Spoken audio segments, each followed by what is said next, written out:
உங்களுக்கு முடிஞ்சிச்சு, உங்களுக்கு முடிஞ்சிச்சு, உங்களுக்கு பதில் சொல்லணும் இல்லையா? சிங்கிள் மதர் நீங்கள் கரெக்டாக இருக்குமான்னு தெரியணுமா? இதுதான் உங்கள் கேள்வி இல்லையா? சிங்கிள் மதரோடைய நிலையை சொல்கிறதுக்கு முன்னாடி வேலைக்கு போகிற பெண்களுடைய நிலை என்ன இருக்குன்னு சொல்கிறேன் பாருங்க. ஒரு ஆண் வேலைக்கு போகிறதுக்கு ஒரு பெண் வேலை செய்யறதுக்கு ஏராளமான டிஃப்ரெண்ட் இருக்கு. இயற்கையாகவே பெண்கள் அப்படி படைக்கப்படலை, உடல் வலிமையோட படைக்கப்படலை, அவங்க வேலை செய்கிற மாதிரிலாம் படைக்கப்படலை. அதை தாண்டி ஒரு பொண்ணு வேலைக்கு போகும்போது, ஒரு ஆண் வேலையை முடிச்சுட்டு வரும்போது தன் வேலை முடிஞ்சிச்சு, டியூட்டி முடிஞ்சிச்சுன்னு சொல்லி வீட்டுக்கு குதூகலமாக போவான். ஒரு பெண் என்னுடைய டியூட்டி, அடுத்த டியூட்டி ஸ்டார்ட் ஆகுதுன்ற மனநிலையோட போவான்.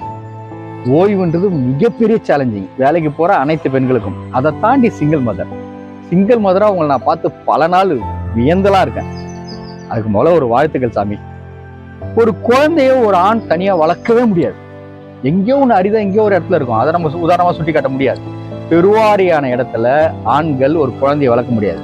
ஆனா ஒரு பெண் ரொம்ப ரொம்ப ரொம்ப சாதாரணமா 10 குழந்தையா இருந்தாலும், வருமானமே இல்லைனாலும் கூட ஒரே ஒரு இட்லி குண்டா வச்சுக்கிட்டே வளர்த்துருவாங்க, ஒரு மாடு வச்சுக்கிட்டு வளர்த்துருவாங்க. ஒரு பெண் ரொம்ப சாதாரணமா செய்வாங்க. அந்த மாதிரி சிங்கிள் மதரான உங்களுக்கு என்னுடைய முதல்ல வாழ்த்துக்கள் சாமி. பிரமாதமா பண்றீங்க, அதில் ஒன்றும் மாற்று கருத்து இல்லை. நான் உங்களை வணங்குறேன், தலை வணங்குறேன். ஆனா எல்லா சிங்கிள் மதரையும் ஒரு தப்பு பண்றாங்க.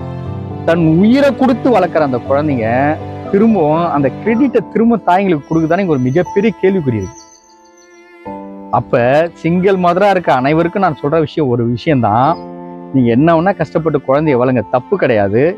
நாளைக்கு உங்களுக்குன்னு ஏதாவது தயவு பண்ணி எடுத்து வச்சிங்க, அந்த செய்தியை நான் உங்களுக்கு சொல்றேன். நாளைக்கு ஏமாற்றம் மிஞ்சக்கூடாது. ஏன்னா நீங்க அவ்வளவு தியாகத்தை பண்றீங்க. யாராவது ஒருத்தன் கிரெடிட் கொடுக்கணும்ல, அது வேற யாராலும் கொடுக்க முடியாது, உங்க குழந்தைங்க தான் கொடுத்தாகணும்.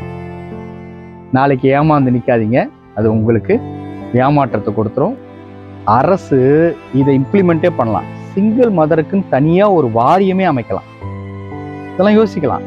நாளைக்கு கூட வரலாம், சொல்ல முடியாது, மாறும். கவலைப்படாதீங்க. சரியா சாமி?